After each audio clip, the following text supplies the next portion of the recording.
This brought him into conflict and dispute with the Hanbalis, as the Imam was very rigid, and he was fanatical about teaching the Ash'ari creed. There was a tribulation that broke loose between the two groups in which a large number of people were killed on both sides. Now we have to go back to the original statement. We go back to what we discussed before, that at this time, in the beginning, there were no Ash'aris. The two dominant creeds, you were either upon the creed of Imam Ahmed or you were what they call the Hanafi in your creed. That's all there was. Because the Ash'aris depended so much upon logic and philosophy, Hanbalis had already closed the door on that, defeated the Mu'tazila, defeated philosophy.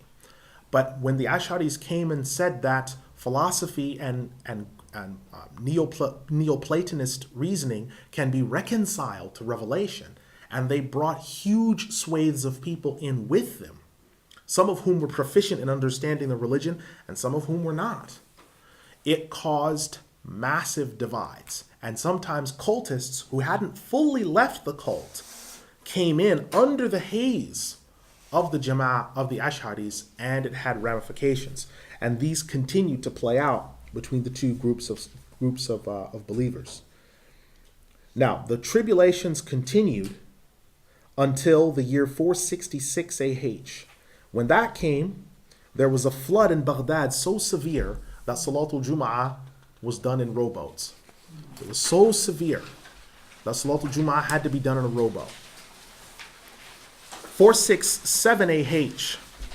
This brought the death of Al-Qa'im bi'amrillah at 76 years of age. And I just want to mention something very quickly.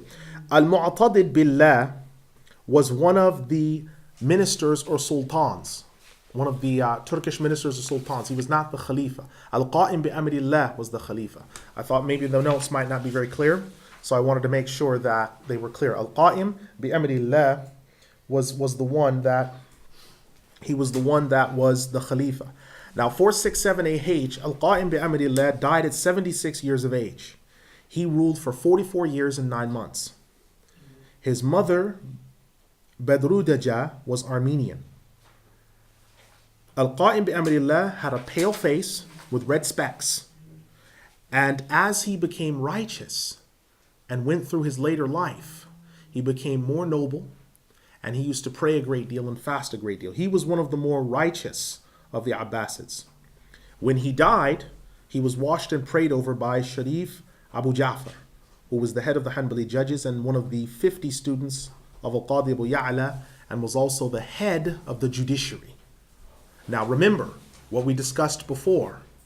When the Khalifa agreed to the 4 terms that Al-Qadi Abu Ya'la had, the ulama came back in and were ruling over the Ummah again. And the Khalifa became subservient, the Khilafah system became subservient to the ulama. And so when you looked at what happened with the Khalifas before, if you check your previous notes, if you look at how the Khalifas behaved previously, they washed their own people, they nominated their own people, they decide who was the next Khalifa would be by their own decision. Now you're finding the ulama are washing the Khalifa. They're deciding what's going to happen. They're burying them. They're deciding when Salatul Janazah is going to be. Why? Because they're in control, which is how things are now. Now, the Khalifa went to his grandson, Al-Muqtadi Billah, who became the 27th Khalifa of the Abbasid system. The new Khalifa was the son of an Arab man and a Turkish woman named Arjuwan. Arjuwan is an Arabic name meaning purple. Allahu alam why. The historians do not mention why her name was purple, why she was called purple. But that is the name that she kept. Her name was Arjuwan, which means purple. The oath of allegiance was done in the presence of 3 scholars and written out. Notice again, the Khalifa coming into power is done where? In front of scholars, in front of 3 of them, and it's written down. So the decision on the Khilafah, where he's going to be, and the oath of allegiance and how, is in their hands now. It's in their hands now. The rule of Al-Muqtadi was better than that which came before, because he sought to redress the damage that was done between the Khalifas and the scholars. He was a righteous and upstanding man and one of the most religiously minded of the Abbasid rulers. As an important point, Khalifas originally were one of two. The Khalifa either was an alim or he took counsel from the ulama who were in control. So either the Khalifa was an alim and he was in control, or the ulama were in control and they took his advice because they were subservient to him. In this case, it was the second, in which the Khalifa was subservient to the ulama. So he would come to them, ask them questions. They wouldn't go to him because the ulama had been forbidden to go into the presence of earthly rulers. So the Khalifa has to come to them and say, this is what the mas'ala is, this is what the problem is, or write a letter to them. What do you say regarding this? And then the ulama answer. When they're close to death, the ulama come to render their last rites, to pray over them and to wash them. But as far as for earthly benefits or needs or things like that, the ulama stayed notoriously aloof from the Abbasids. During this same time, the Kelby Empire was established in Sicily, or what we're now calling Sicily. The Muslims had made it to Sicily some time ago. And the dominant fiqh there was Maliki fiqh. Those ulama were Malikis. So normally you'll find an alim and his name, let's say, would be Muhammad Abdul Rahman, whatever, and then it would have Al-Kelby, because that was the era that he belonged to.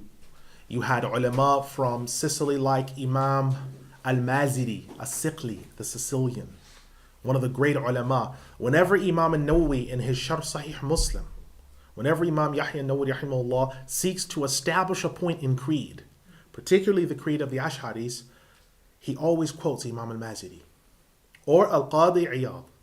He quotes either of those two. Al-Qadi Iyad because of his consensus on his being reliable, and by the time that 94-year-old alim died, he was the greatest scholar in North Africa for amongst his school. He started studying in depth because he had had some troubles in his youth, because he used to get into trouble, but Al-Qadi Iyad started studying in depth at 43. So it proves that there's no excuse for being old. There's no such thing. You have no excuse. You should always work and always strive. Al-Maziri was amazing because he had his own observatory. His library was more enormous. As one individual, his library was more enormous than any of the libraries in Europe for the schools of the kuffar. One man's library. So when he was quoted for creed or fiqh or astronomy, his opinion was airtight. And it shows the unanimity between the scholars, because here you have a Shafi'i quoting a Maliki. But what it's about is Ahlul Sunnah wal Jama'ah. It's not about relegating one, well, because he's not Shafi'i like myself, I won't quote him. No, he's upon haqq and you're upon haqq. You're from the same Jama'ah, same creed. Let's quote him.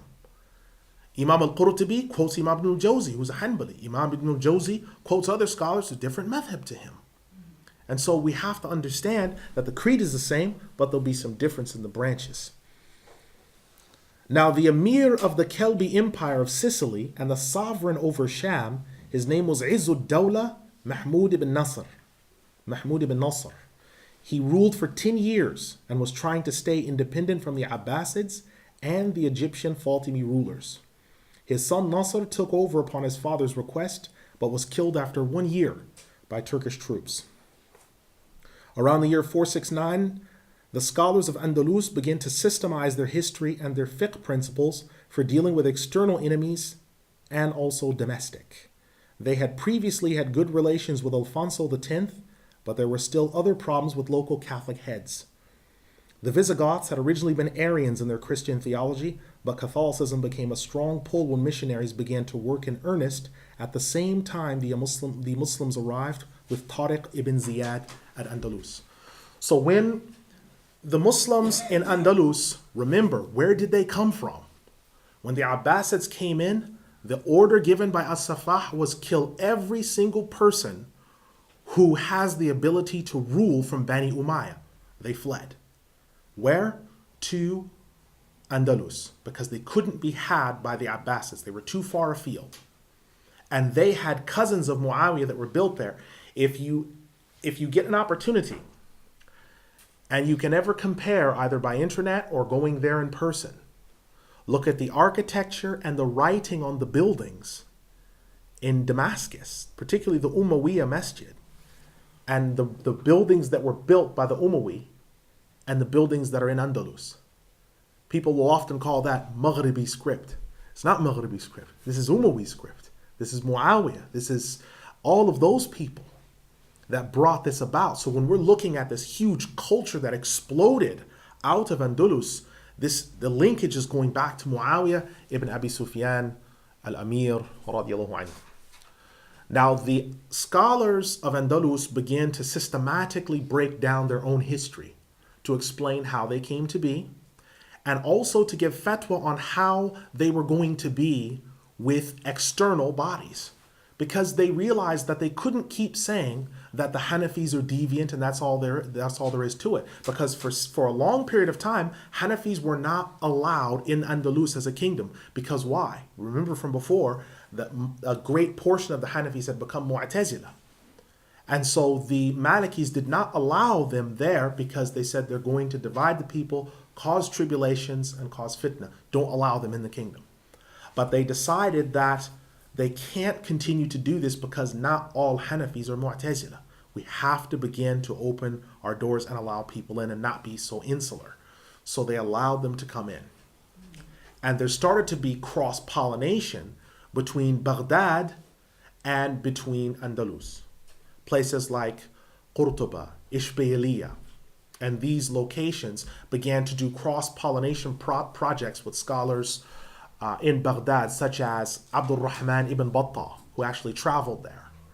And he traveled there and they asked him what he had done and what he'd been responsible for in Baghdad. And he mentioned, well, we have 70 hospitals. And the scholars of Andalus said, well, we have 66. And he said, well, we have this many libraries. Well, we have this many. And they were trading knowledge. So whatever Andalus had that they didn't, he would memorize it in a sitting, write down the first and last word of it, and take that back with him. And whatever they didn't have, he would memorize it, bring it from Baghdad, repeat it to them. They would write it down and put it in their libraries. And so you saw from, say, 420 on, this cross-pollination. So you find scholars that are from Baghdad, but their books are in Andalus. Scholars from Andalus, the books are in Baghdad. Because the Andalus scholars knew that they could not stay insular, particularly if they needed military help, and particularly if they wanted to embrace other scholars that were around them. The Catholics became an issue for them as well because the Visigoths were originally Arian Christians. Arians did not believe in the Trinity. They said that the Godhead consists of God the Father. The Holy Spirit is the force, the active force of God the Father. And Christ is the Son of God of like substance, created at a point in time. So there was one point in which Christ did not exist, but he still was the eternal Son of God. He was of like substance, not exact substance. Now this is an important point because they're still mushrikeen. And some people say, well, the Arians were early Muslims. They weren't. They were mushrikeen.